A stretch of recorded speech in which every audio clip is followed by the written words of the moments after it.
bathroom, and the bathroom door is locked, and we just heard the bell ring. That's when we came. Okay, I want you to stay where you are, okay? Okay. All right, sweetheart. Like I said, I've got officers there on scene, okay? Have you guys got other calls about? We've got hundreds of calls. Okay. Okay, stay where you are. Let them know that you're in the graders in the bathroom, okay? Okay. All right, sweetie. Bye.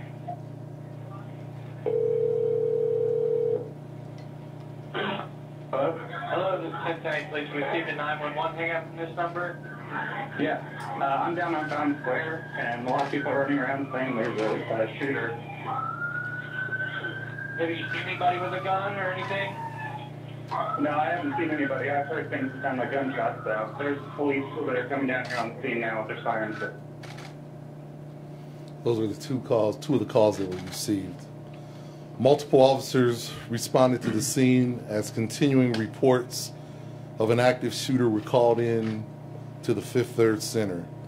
As officers tactically approached the building, multiple gunshots rang out, which enabled the officers to pinpoint the shooter's location. Running towards the gunfire, officers spotted a lone gunman actively firing shots in the first floor lobby of the building. 4 of the responding officers were able to engage the gunman, shooting him through the plate glass window, causing him to fall through the floor. Officers then made entry into the building, subdued the suspect, and began to render aid to the victims.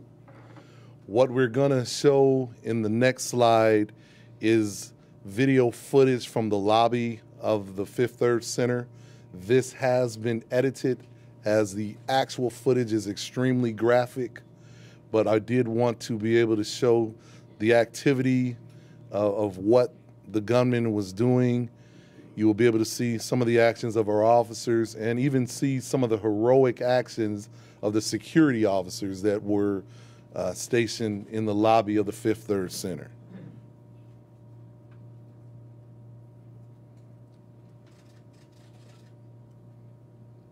Security officer helping individuals get to safety.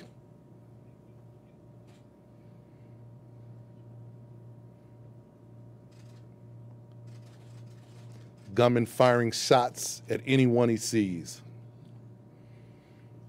The top of the screen, you can see officers approaching. They engage in gunfire. You'll see the suspect struck by gunfire by our officers.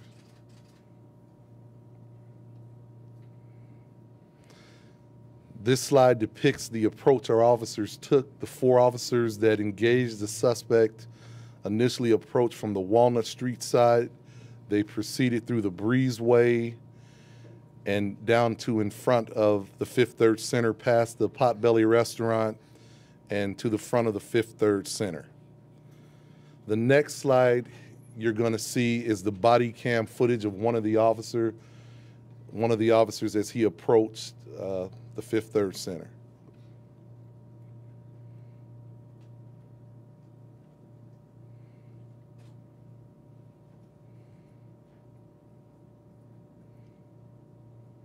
He engages the gunman. As he enters the front door, he's down.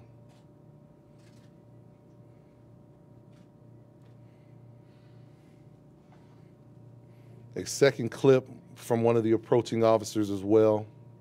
You'll see her body cam footage. Back. There you go. Thank you.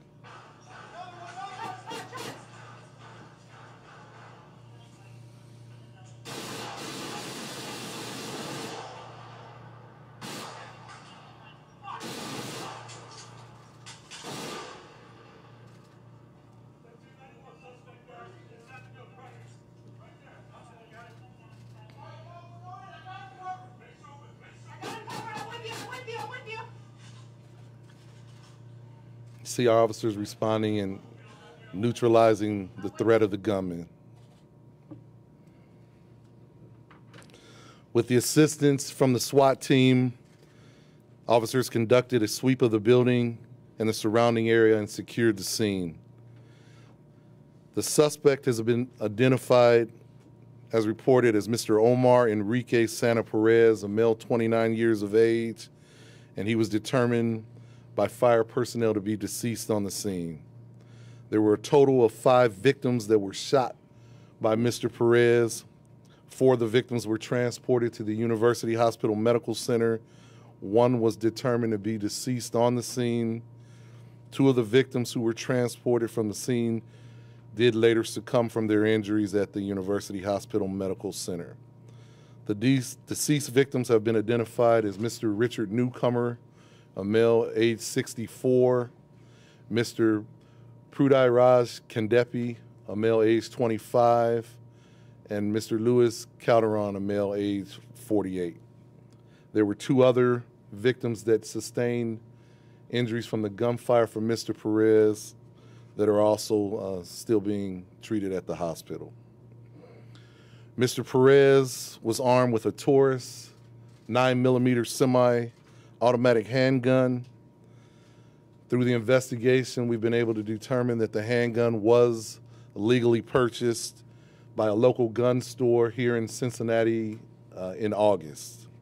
As you can see from the picture, during the course of the exchange of gunfire, this firearm malfunctioned, had a misfeed, and basically in effect jammed. Mr. Perez fired 35 rounds during the incident. As you can see from the footage, he was carrying a briefcase carrying approximately 250 rounds of extra ammunition. Some additional information: the time elapsed from when Mr. Perez fired his first shot, which was at 9:06 a.m., until he was stopped by our officers, was approximately 4 minutes and 28 seconds. 55 seconds passed from the time Mr. Perez fired his first shot until the first 911 call was received at 9:07 a.m. So our response was approximately 3.5 minutes. A little bit about Mr. Perez. He has been issued several traffic citations in the area, but has no local criminal history. A total of 11 rounds were fired by the responding officers. 8 rounds from our 9mm sidearms, 2 shotgun rounds, and 1 rifle round. It has not been determined at this time how many or which officers' firearms actually struck Mr. Perez. That will come later from the coroner's office. The officers involved: Officer Jennifer Chilton. She joined the police department in 2008. She's assigned to the District 1 Neighborhood Liaison Unit. Officer Antonio Etter joined the police department in 2002 and is assigned to District 5 Patrol.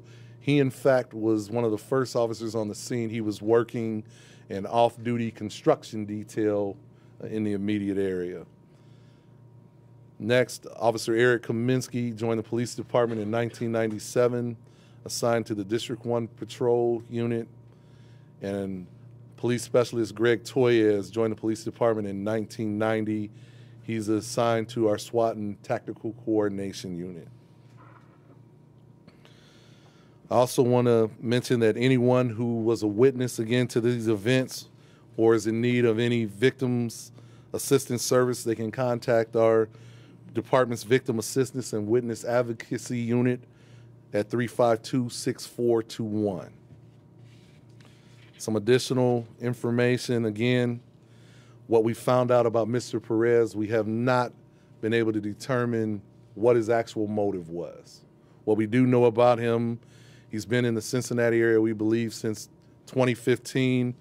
He has about 7 different addresses that he's resided at here in Cincinnati. We also know that he has a brief criminal history, misdemeanor criminal history in South Carolina and in Palm Beach, Florida. At this point, we'll turn it over to the mayor for some comments before we take any questions.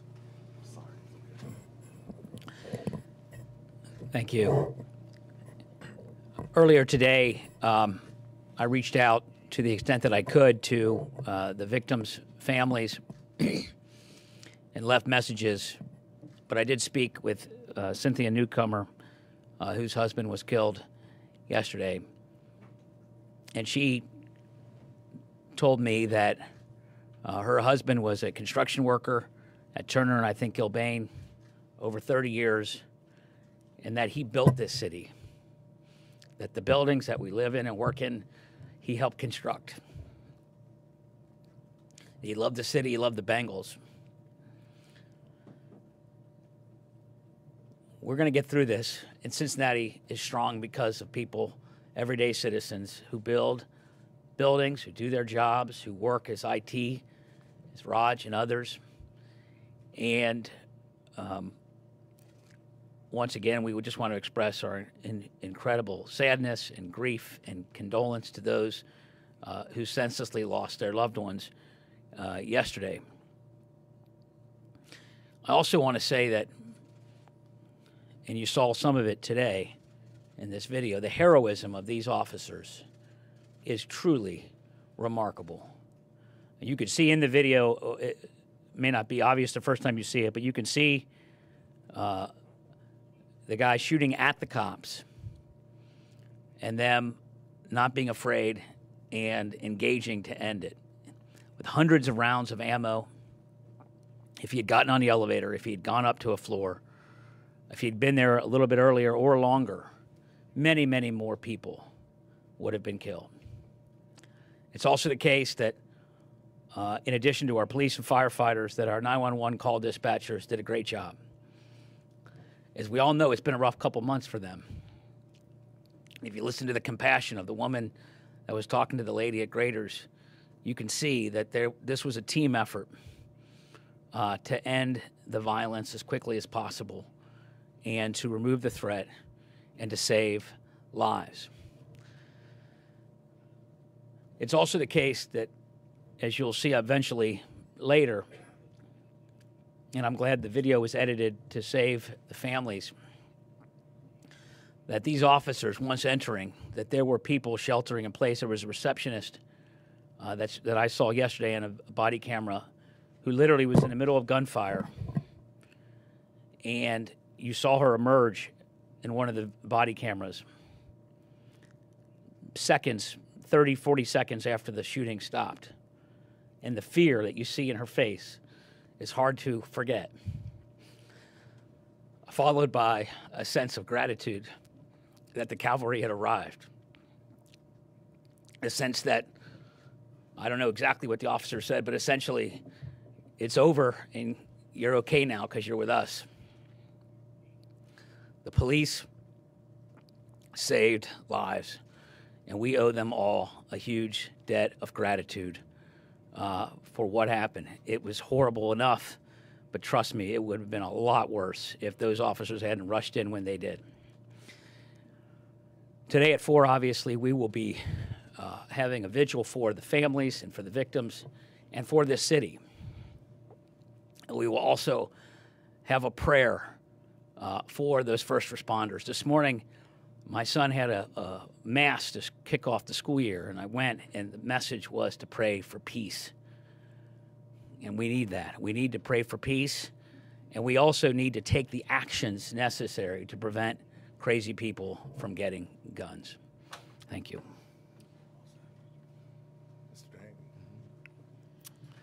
My condolences to the families and the friends of those that lost their lives yesterday. I think I'm internally grateful for the team that we have here today.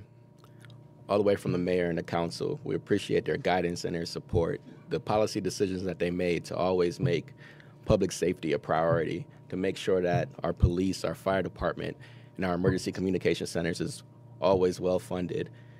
It showed what a value those kind of policy decisions can have on a city in our response that you saw yesterday. As the mayor said, and as the chief indicated, if this was a couple minutes longer, it would have been worse.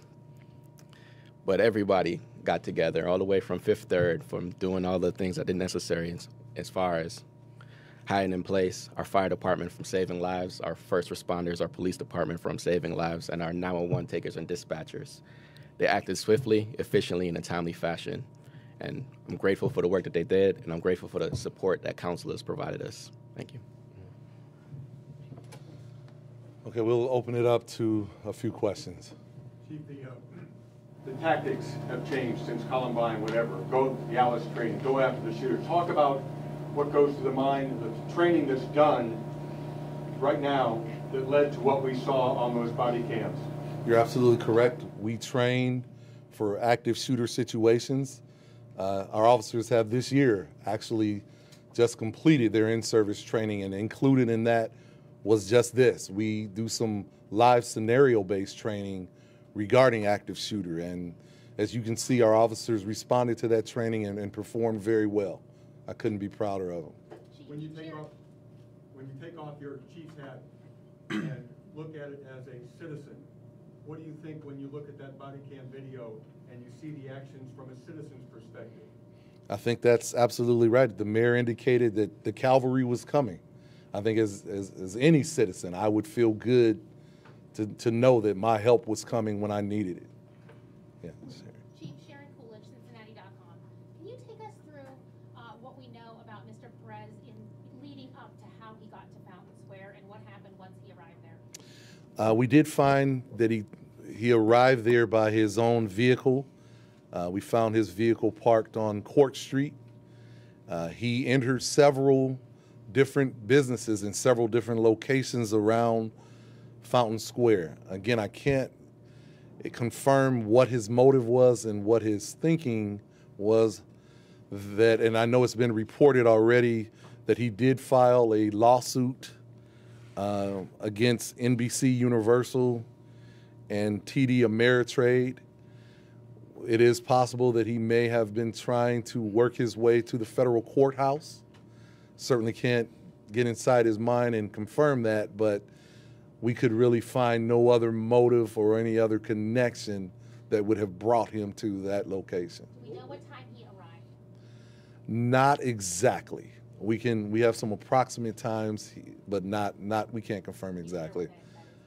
Well, a few minutes before the shooting actually took place. Chief, will we ever know the motive, you think, from any of the evidence? You know, we're still processing evidence.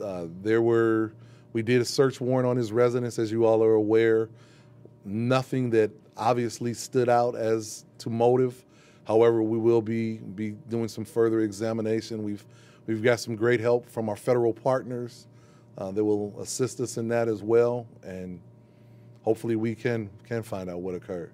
Can you say where he purchased the gun? He actually purchased it from Point Blank, I believe, over on the west side. In his medical history or criminal history that would prevent him That we found it was legally purchased. Chief, can you talk quickly, Todd Dykes, Channel 5, the tactics again, as Tom was talking about, the idea of shooting through glass, is that something that is a supported tactic, or was this something that they had to do in that moment? Yeah, when you find yourself in that situation, that's what you do. There has been training throughout the years where that takes place.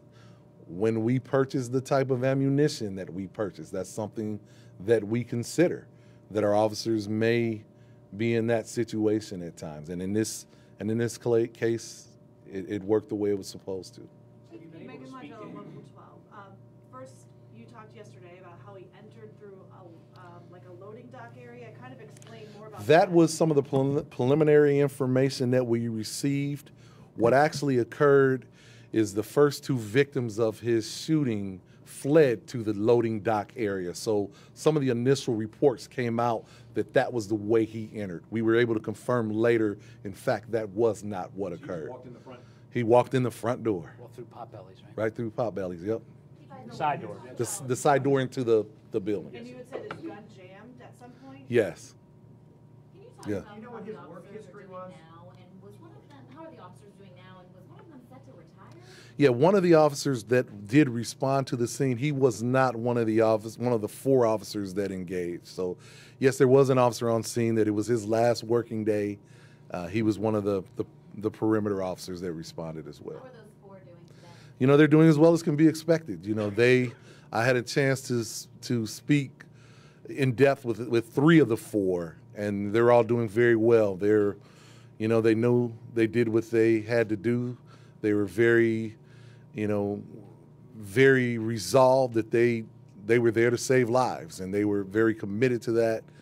You know, as the police chief, as a fellow police officer, as a citizen of this city, I couldn't be prouder of them.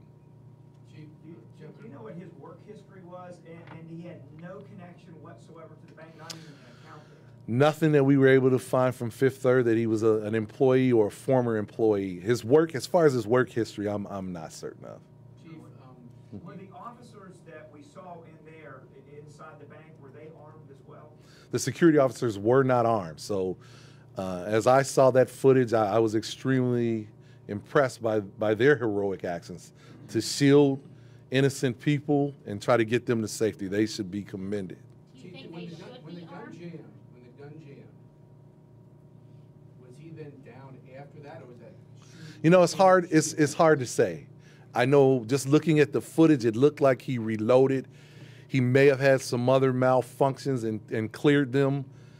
But when after the shooting occurred, when we looked at his firearm and examined it, you could see that there was a misfeed there. At what point that actually took place, I couldn't. Did he buy the ammunition in bulk when he bought that gun? I'm not sure about the ammunition, how he purchased it or when he purchased it. In August 2nd, I believe. Have you been able to make contacts with his family? What do we know about what was going on in his life? You know, we've done some follow-up investigations. I believe the bulk of his family is in Puerto Rico, so we have not had any in-depth conversations about that. What's going on in his life? Not as much. Chief, Yeah. Palm Beach Area Mental Health Center sought to involuntarily institutionalize the suspect in 2011. Is the department aware of this? Would that have prevented him from? That's something that we're still continuing to investigate, and I mean, you know, we can't speak to that. You know, his medical history is not something that's always readily available. Maybe I need to add you to my staff. That was good investigative work. If you have that information, we'd like to have it. 3 or 4 questions ago. So But thank you all. There'll be more to come. All right.